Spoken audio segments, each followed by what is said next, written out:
how do you go about using your credit cards when it comes to having the money in the accounts? And then, like you said, some of these bank accounts, you want to build a relationship with these banks in order to get credit, right?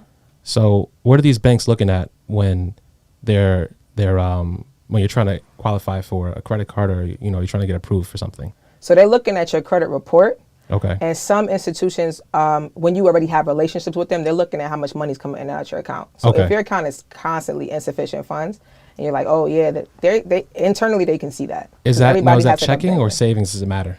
Either way, you don't want to have a bad bank rating on your name. Like you don't want dirt in your name when it comes to the bank. Same way you don't want it in the streets, you don't want it. You know what I'm saying? You don't want it in the bank. So typically, like I say, you have a relationship with a bank. You don't always have to start off with a secured credit card unless you have a relationship already. Like say you had like an authorized user card, your mom put you on, your uncle, I would say find grandma because she probably got the oldest credit card in the books. But you got that, so now you have some type of substance on your plate, and then you can go ahead and hit your financial institution up for a low tier credit card and grow with them. Okay, so you don't really recommend secured credit cards? If you can avoid it, because some of them, they take a while to graduate. Discover doesn't. So Discover's pretty good. Like about 3 months of on-time payment history, 3 to 6 of on-time payment history. Your secure credit card, they'll give you back your deposit. Right. So now you get that back, and they'll grow your limits from there. But some of these banks, unless you find out if they're going to unsecure your card over a certain amount of time, you just put yourself in a box as to how much that credit card will grow. Because secure means you got to put down a deposit. Right. Anytime you hear secure, mean they need something in order to give you something. Right. So now they're supposed to release that within a certain amount of time. Yeah. And then they're supposed to graduate you. But when you got a secure credit card, it's only so much. You got a ceiling as to how high that credit limit can go. Right. And you don't want that because now you 40, 45, 50, and you got an $800 credit card on your profile. That looks mad childish. Like, you a grown dude. Like, no, that's true. That's true. You did mention that the VIP as well. And is there a certain time frame when you're supposed to get the money back? Like, you're supposed to get it back within 6 to 12 months. Okay.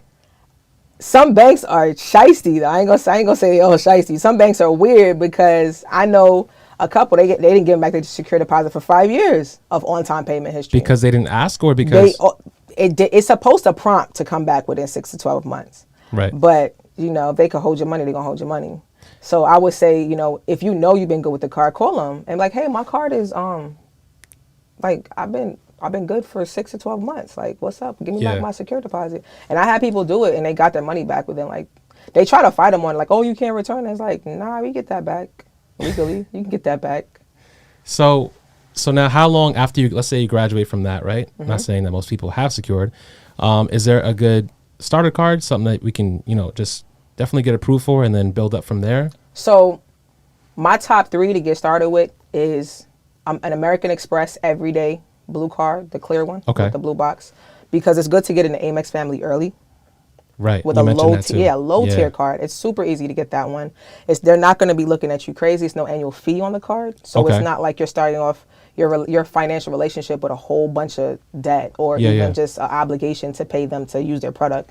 You get Amex points with it, membership reward points, which is good. Right. So that's a good card to start with. I also say the Built credit card. Yeah, we had a Ransom Gems. Yeah, he's a dope guy. Very creative. So I would say that card because most people, if you pay rent, it just makes sense that you get something back for that rent purchase. It just logically makes sense. Like you're doing it anyway. I call it anyway money. So you're spending the money anyway. Right. You might as well get some compensation for it. So with the rent, you're spending that money anyway. Use a credit card, pay your rent, get points. To be honest, before we got started, I had to book my hotel this weekend with bill points. I transferred it over. Yeah, I didn't pay for that. It was 9,000 points. I paid rent anyway. Yeah. The points were there because I paid my rent anyway. The hotel room was $300. I just didn't have to pay that. Damn, that's crazy. So you see what I'm saying? That's why budgeting is important because I budget my rent anyway. Right. And I know where to spend the money so that I get the most reward for something I'm going to do anyway. Right, I'm not changing my behavior. I did not pay my rent. I'm out on the street. No, that makes sense. So now with these American Express cards or let's say the Built, what are they looking at? Like you have to have a certain credit score, or is it easy to get those cards? I would say the Amex card, probably a little bit easier. But as far as that, you always want to just have a solid profile, like even if you're building. Right. Because both those cards, no annual fee. So you don't have to worry about actually having a annual fee. Some people don't like them, so now you don't have one, but you're still getting something. So with that one, I would say, like, just don't have any late payments. Be on time with your bills. Don't overspend. Yeah. And don't have any collections on your credit profile because they're starter cards. What was the card again for the Amex? The everyday rewards. It's every day is a blue one because there's two of them. It's everyday preferred and everyday rewards. One of them have an annual fee and one of them don't. Okay. And is there any interest? I mean, I'm sorry, not interest. 0%. Yeah, 0%. I don't remember particularly. I don't think so though. Okay. How do you feel about the platinum cards? I like platinum cards because I got two of them. You know. But it's not for everybody. I'm not gonna sit here and say like, oh, the first card you should have is American Express Platinum because that annual fee is $700. Oh, $695, $700, whatever. So if you don't know how to leverage that card to get the most out of it every single year, you're gonna feel like it's a waste. Right. On top of that, that card is not an everyday spend credit card. You get 1 point for every dollar that you spend on that credit card. That is basura. That is trash. The gold card is actually more of a moneymaker because they have multiplying categories: gas, dining, growth, like certain as far as a business owner, you got gas, dining, marketing, right? You got categories that office supplies. You got categories that you can get 4 times the points for when you spend $1. As of if you spend with the platinum, most of your categories is 1-to-1, unless you spend a certain amount of money. So the platinum card is good for traveling. That's it. It's a travel luxury credit card. But a card as a business owner, if you're swiping a card consistently, it should be the gold card. As an individual, personal side, if you're swiping a card and you had to pick between a platinum and a gold, I would pick the gold card because it has more multiplying categories. Right. With a platinum, it's just like, it's pretty. I ain't gonna say it's an ugly card. It's nice to throw on the table. You mentioned the Amex, right? Mm-hmm. Now, how long normally? Let's say if you get your first card, how long should you wait to, try to get another one? Like how many cards 6 months between each? No, 6 months to start. To start? Yes. Okay. So everything I've learned through experience. Okay. So I've had my American Express card since 2017. Right. They had a nice promo on the airline before I realized what I was doing. And they gave me like 90,000 miles to get the gold card. And I was an American Express family from way back when. But when I started helping people build out, I started exactly how I told you to start, with that clear card, got in low tier. Before that, they had a Capital One secure credit card. Right. It was a $300 limit. Had good behaviors on that. They upped that to $1,000. Then they returned the deposit within 6 to 12 months. Okay. Now they got a $1,000 credit card. Add them as an AU to one of my cards because I'm testing everything out. Like, how can I make this work? So we tested out. They got $1,000 limit card, and they got a card that's about 9 years old. Okay. Right. Then we went and applied for that Amex, the everyday clear card. They got in the door with that. Right. Now, good behaviors. They started them off. I want to say off the rip, it came out with 5,000. Amex gave them 5,000. But everything we were doing was good behaviors. They could see that they were using the card, paying them off to 3% every month. It was never high utilization on that credit card. Right. So now you got 6 months. You got that credit card. When it was time to go back and get more cards from Amex, they got their business open. Everything else, we just went ahead and whatever cards you needed to actually that made sense for travel because that's what they wanted the Amex relationship for. So they got the platinum. They actually hit the platinum when they had a targeted offer. It was insane.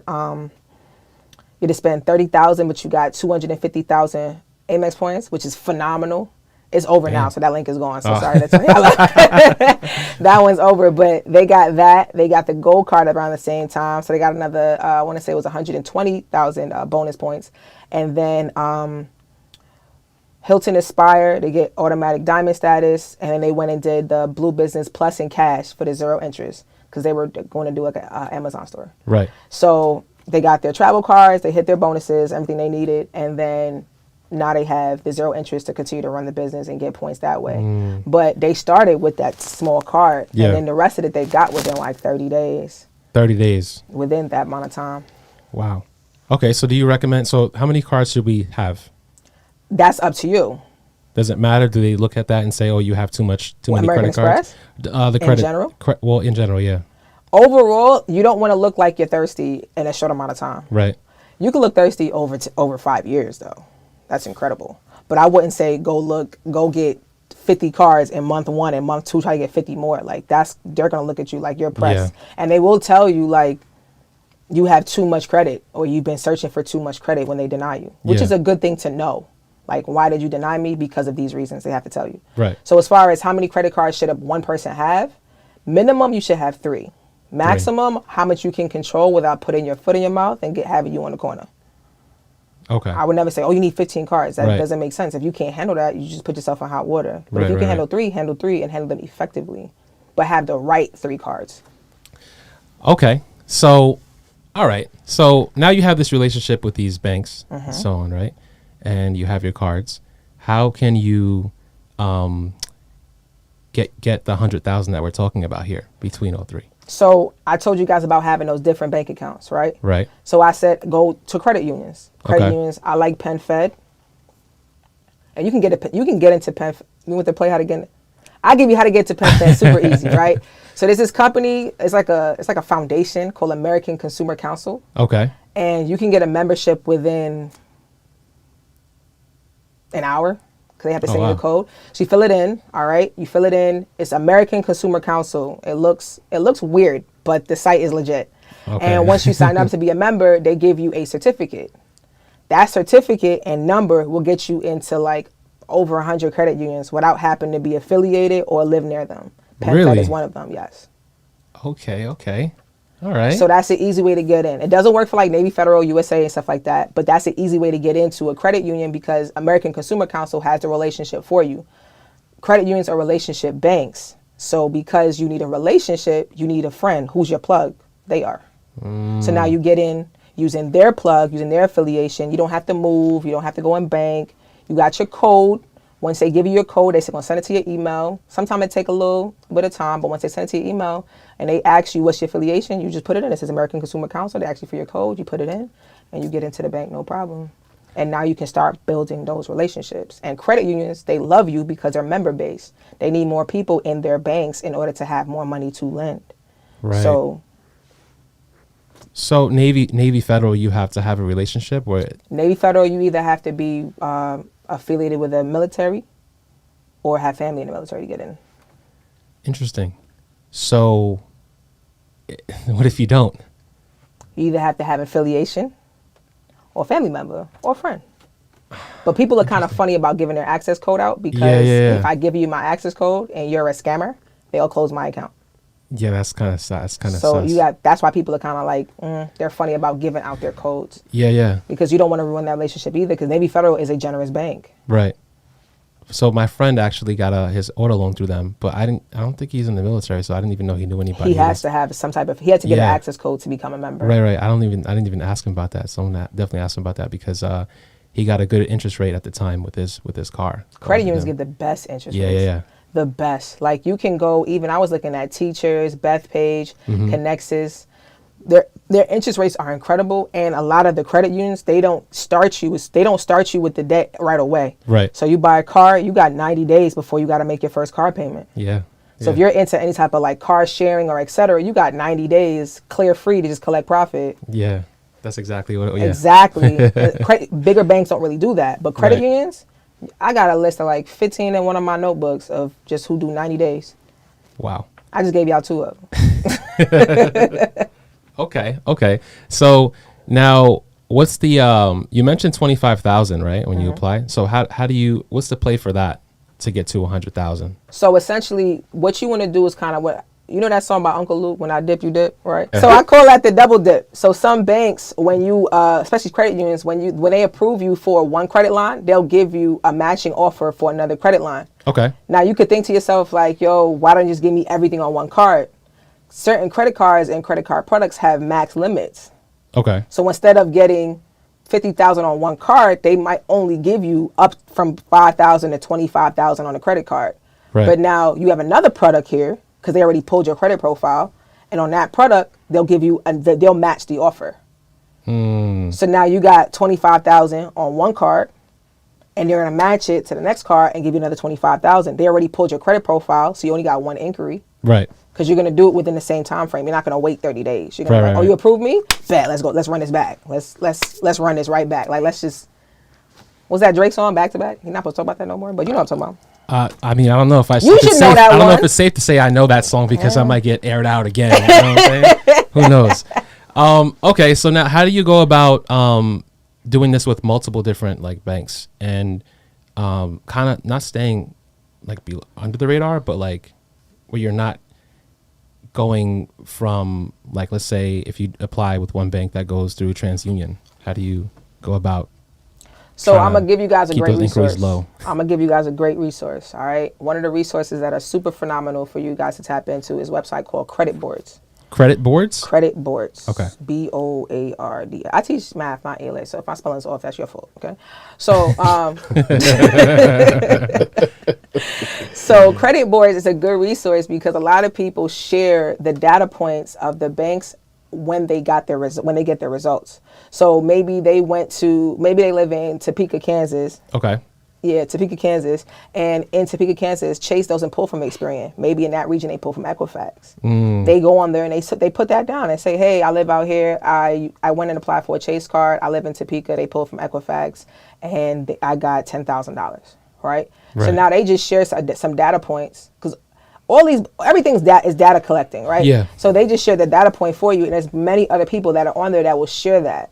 And now you can build your own kind of profile as to where to go because they're sharing it. Like it's in real time. Yeah. The banks are never going to say, hey, we only pull in this region. We only pull from here. They're not going to say that. Yeah. So because they're not going to say that, people are sharing that because it's not like private information. If I want to share it, I can share it. Right. If I want to share what they did, I can share. That's not private. So you can go ahead and start creating your own lenders list from those message boards because it's just collection of data and just making sense of it. Now, once you start doing that, you will notice certain trends.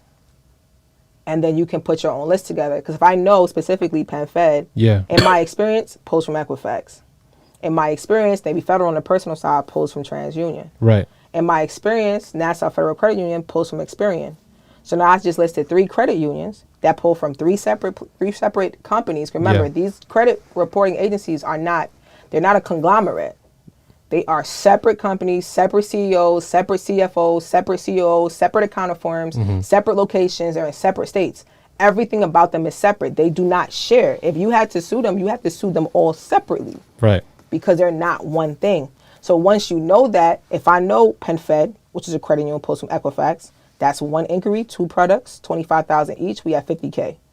If I know Navy Federal pulls from TransUnion, they have the what's the green card called? They have it's a green card. I can remember. It's a cash rewards card, and they got the Flagstar card, right? Okay. That Flagstar, you can combine your limits. Navy Federal is very crafty when it comes to giving people more. Right. So you can get up to 80,000. Right, combining stuff. So now, let's say you have 50. We had 100 already. We didn't even hit the third credit. We didn't even hit the third credit reporting agency. Right. So now we PenFed, Equifax, Navy's TransUnion, and Nassau's going to pull from Experian, and Nassau will give you $5,000 to $25,000 on a credit card. And now you just got. I went over the limit. We just got $125,000 in personal credit just by understanding where to go, and we only got 1 inquiry on each profile. Right. So now when you go do that again, you don't look thirsty because you only got 1. Right. Technically, you got 3 products. That makes sense. It sounds like a lot like the business play too, the business credit situation. It's all related, but because if your personal is built out properly, you can go get 250.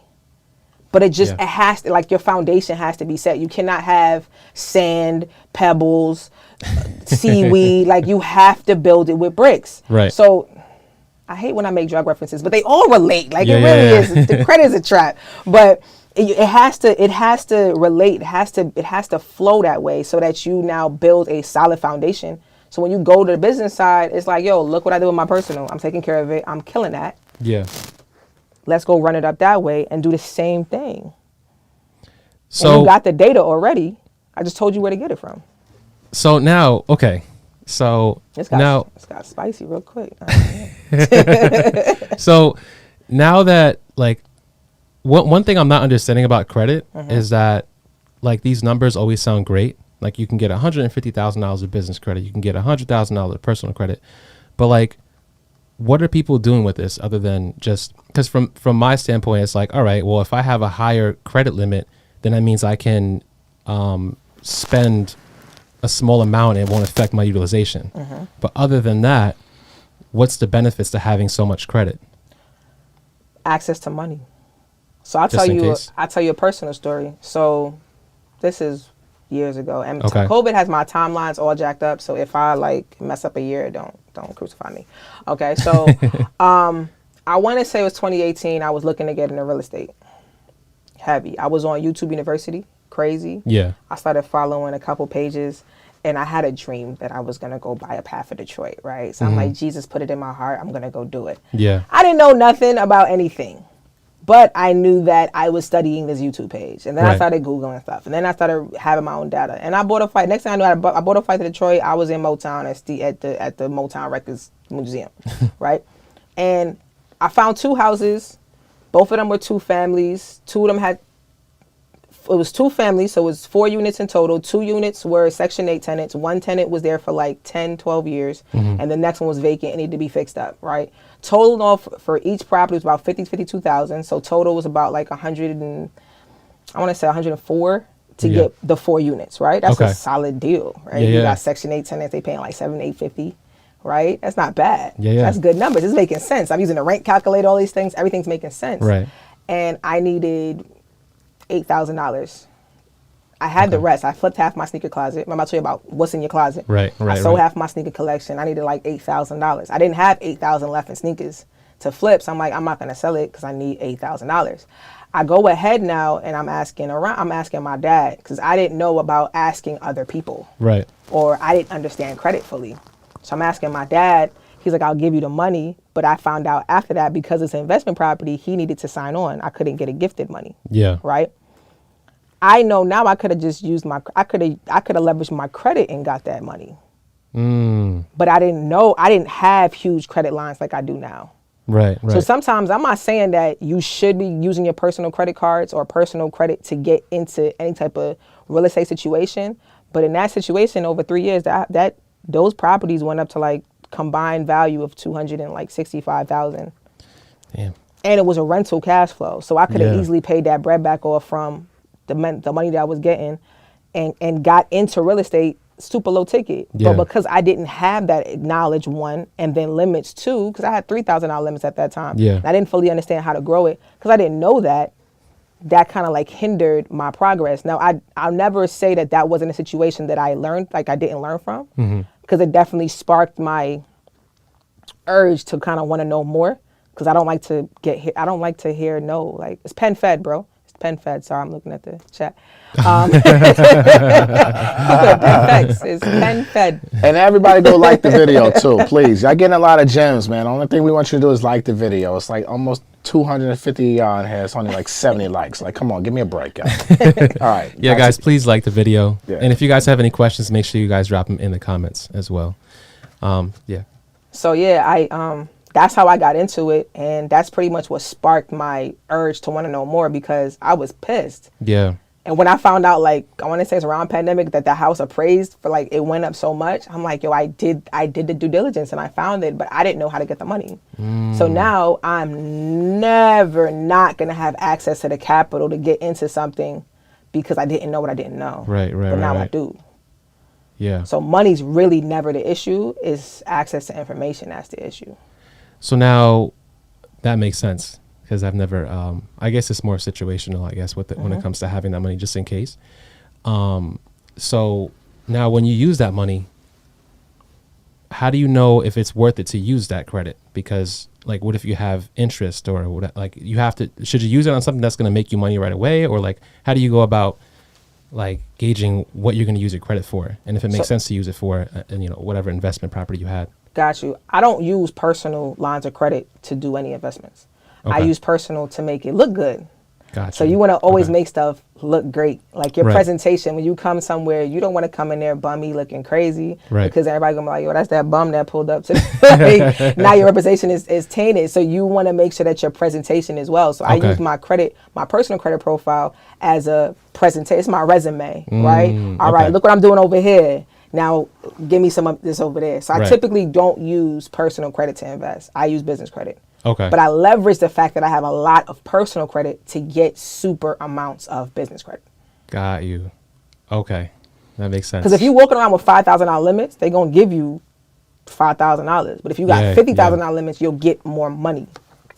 Okay. So now that I understand how the personal credit profile works in terms of having this portfolio, now when you go into, let's say, if you want to, in your situation, you wanted to be able to get that property. Is there the banks that you go to for your personal credit? Are they the same as a business credit? Like, yes and no. Okay. So what you want to do, especially when you're going to these credit unions, is find credit unions that have both relationships. Okay. Business and personal. So now you're pre-existing. You get what I'm saying? So you already have the relationship. Exactly.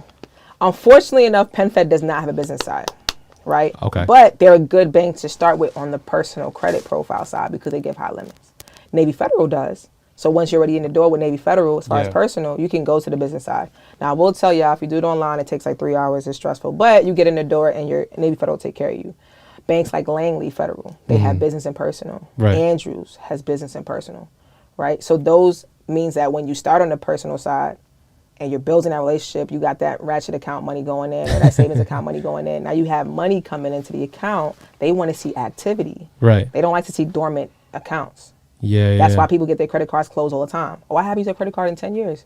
They're going to close it because you're not using it.